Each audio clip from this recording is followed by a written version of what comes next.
एक जमाने में धारा 370 की परछाई में यहां पर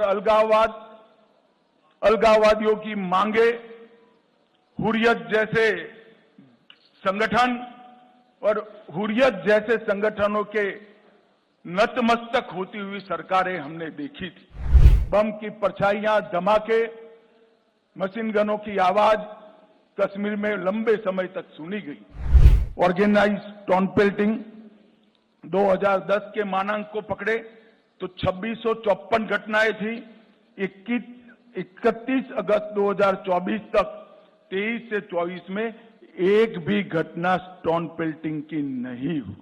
मैं राहुल गांधी जी को पूछना चाहता हूं कि आप देश की जनता के सामने और जम्मू कश्मीर की जनता के सामने स्पष्ट करें, आपका मौन धारण करने से कुछ नहीं होता।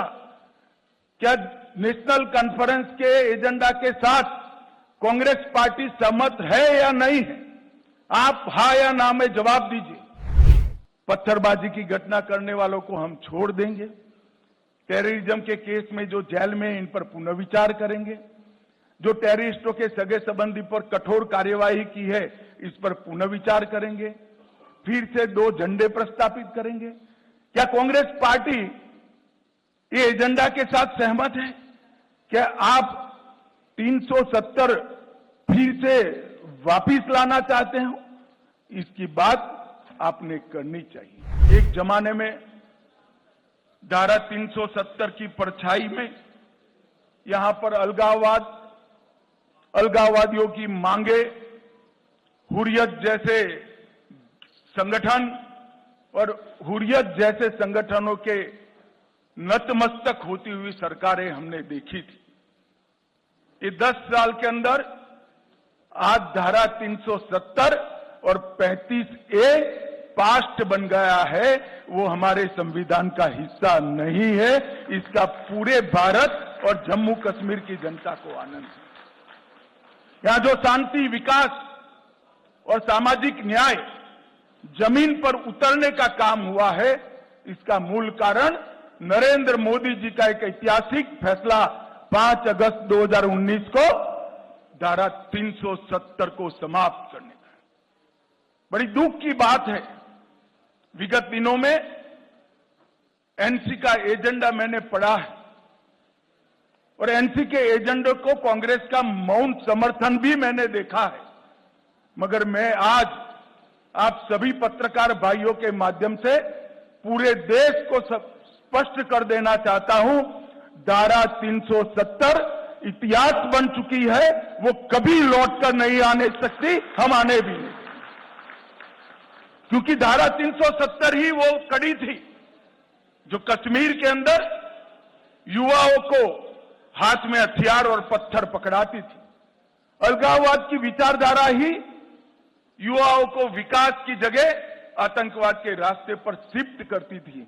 और आज मोदी जी के नेतृत्व में ढेर सारे काम हुए हैं। बम की परछाइयां, धमाके, मशीन गनों की आवाज कश्मीर में लंबे समय तक सुनी गई। ये 10 साल में धारा 370 हटाने के बाद विशेष रूप से यहां के सुरक्षा परिदृश्य में आमूलचूर परिवर्तन हुआ है। पहले कुल घटनाएं 7217 10 साल में हुई थी, 4 से 14 में, 14 से 24 में सिर्फ 2272 पर आकर अटकी और वो 70% की कमी बताती है। कुल मृत्यु में 66% और नागरिकों की मृत्यु में 80% कमी दर्ज करने का काम हमारे प्रशासन ने किया है। और सिक्योरिटी फोर्सेस की मृत्यु में भी भारी मात्रा में कमी आई है।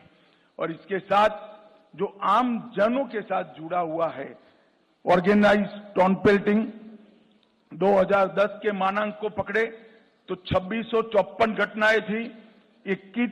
31 अगस्त 2024 तक 23 से 24 में एक भी घटना स्टोन पेल्टिंग की नहीं हुई। ऑर्गेनाइज हड़ताल पहले 132 थी। पाकिस्तान में बैठकर हड़ताल का नारा देते थे, घाटी बंद हो जाती थी। 132 के बनाम एक भी बंद नहीं हुआ है। स्टोन पेल्टिंग में नागरिकों की मृत्यु 112 हुई थी, अब 0 है। और जख्मी सिक्योरिटी फोर्सेस भी 0 है।